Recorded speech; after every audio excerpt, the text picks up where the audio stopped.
প্রিয় নবম শ্রেণীর শিক্ষার্থী বন্ধুরা, তোমরা সবাই কেমন আছো? আজকে আমাদের আলোচনার বিষয় হচ্ছে তোমাদের বিজ্ঞান বইয়ের যে অনুশীলন পাঠ, সেটা 13 আর 14 পৃষ্ঠার মধ্যে যে একটা সমস্যা রয়েছে, গাণিতিক সমস্যা, সেটা সমাধান নিয়ে আলোচনা করব। তো এখানে বলছে মানবদেহের গড় ঘনত্ব 985 কেজি পার মিটার কিউব, আর বিশুদ্ধ পানির ঘনত্ব হচ্ছে 1000 কেজি পার মিটার কিউব, এবং ডেড সি এর বিশুদ্ধ পানির ঘনত্ব হচ্ছে যে 1240 কেজি পার মিটার কিউব। তুমি বিশুদ্ধ পানি ভরা সুইমিং পুলে নামলে তোমার শরীরে কয় শতাংশ ডুবে থাকবে? অর্থাৎ তুমি যদি বিশুদ্ধ পানির সুইমিং পুলে নামো, তোমার শরীরে কত শতাংশ ডুবে থাকবে? তুমি যদি ডেড সিতে সাঁতার কাটার সুযোগ পেতে, সেক্ষেত্রে তোমার শরীরে কত শতাংশ বেঁচে থাকতো, সেটা আমাদের বের করতে বলেছে। তো মনে রাখবে, যদি আমরা কখনো যে এরকম ভাবে শতাংশের অঙ্ক বের করতে যাই, তাহলে হচ্ছে যে আমাদের আয়তনের অনুপাত বের করতে হবে। অর্থাৎ আমাদের আয়তন দুইটা B1 আর B2 হলে আমাদের দুইটার অনুপাত বের করে এটাকে 100% দ্বারা গুণ করলে হচ্ছে যে আমাদের কি বের হবে, আমাদের শতাংশটা বের হবে। তো এখানে প্রথমে সমাধানের সুবিধার্থে আমরা প্রথমে কি কি দেওয়া আছে সেগুলো লিখে নিচ্ছি। তো তোমাদের সুবিধার্থে তোমাদের বইয়ের যে বক্স আছে সেই বক্সেই যেন তোমরা লিখতে পারো, সেরকম ভাবে আমি সমাধানটা দিচ্ছি। তো এখানে দেখো, আমরা প্রথমে লিখব, দেওয়া আছে বিশুদ্ধ পানির ঘনত্ব 1000 কেজি পার মিটার কিউব।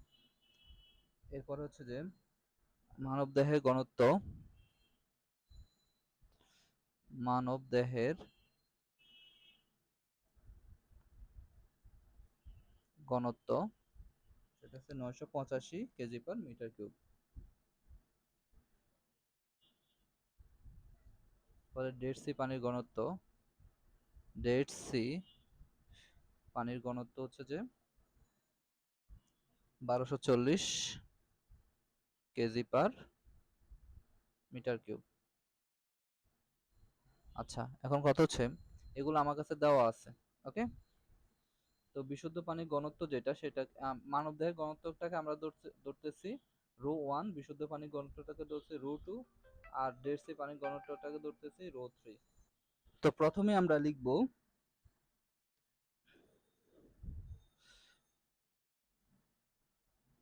বিশুদ্ধ পানির সুইমিং পুলে নামার ক্ষেত্রে, দেখো আমরা এখানে লিখব B1 ρ1g is equal to B2 ρ2g। B হচ্ছে যে আয়তন, আর হচ্ছে যে রো হচ্ছে ঘনত্ব। তো আমরা যেহেতু আগে বলেছি অনুপাত করব, কার অনুপাত? B2/B1 এর অনুপাত। উপপক্ষ থেকে জিটা ক্যান্সেল আউট হয়ে গেলে আমাদের থাকে যে ρ1/ρ2 ইন্টু 100%। তো আমরা বলছিলাম পার্সেন্টেজে নেওয়ার জন্য 100% গুণ করে দিব। তো দেখো এখানে হচ্ছে যে আমরা যদি মান বসাই, ρ1 কত ছিল? ρ1 আমি বলছিলাম মানবদেহের ঘনত্বটাকে আমি বলছিলাম ρ1, আর এটা ঘনত্ব বলছিলাম ρ2 বিশুদ্ধ পানির, আর ডেড সি ঘনত্ব বলছিলাম ρ3। সেক্ষেত্রে মানবদেহের ঘনত্ব ρ1 কত? 985, আর ρ2 হচ্ছে 1000 ইন্টু 100%। যদি আমরা এখন এটা ক্যালকুলেশন করি, অর্থাৎ ক্যালকুলেটারে সমান চাপ দিই, তাহলে আমার আসবে 98.5, 98.5%। অর্থাৎ কেউ যদি বিশুদ্ধ পানি সুইমিং পুলে নামার ক্ষেত্রে তার 98.5% হচ্ছে কি থাকবে? ডুবে থাকবে, ডুবে থাকবে। ওকে। তারপরে পরের স্টেপ হচ্ছে যে ডেড সিতে নামার ক্ষেত্রে, অর্থাৎ ডেড সিতে সাঁতার কাটার ক্ষেত্রে,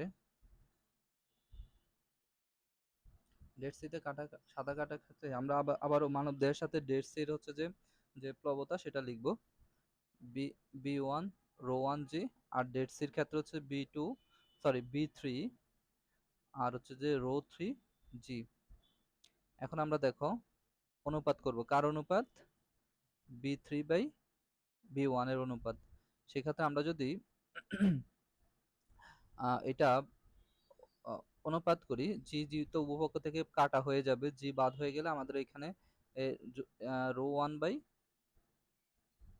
রো 3 থাকে ইন্টু 100%।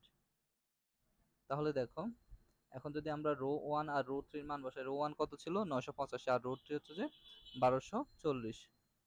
তো উপরে হচ্ছে যে 985, নিচে হচ্ছে 1240 ইন্টু 100% বসায় তারপর যদি সমান চাপ দেই ক্যালকুলেটারে, তাহলে আসবে 79.4%। 79.4%, তাহলে 79.4% কি থাকবে বলো তো? তাহলে 79.4%,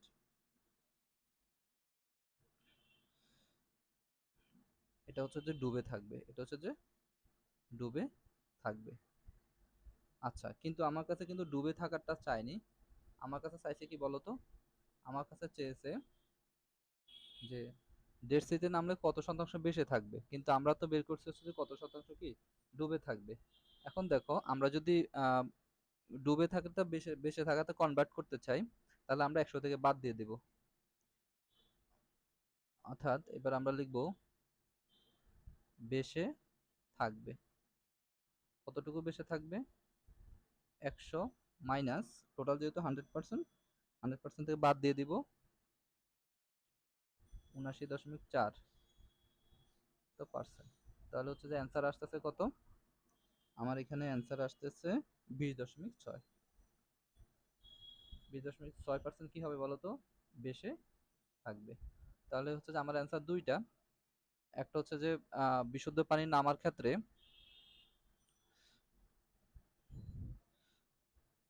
বিশুদ্ধ পানিতে নামার ক্ষেত্রে হচ্ছে যে আমার এত শতাংশ কি হবে বলতো? ডুবে থাকবে, এটা একটা অ্যান্সার।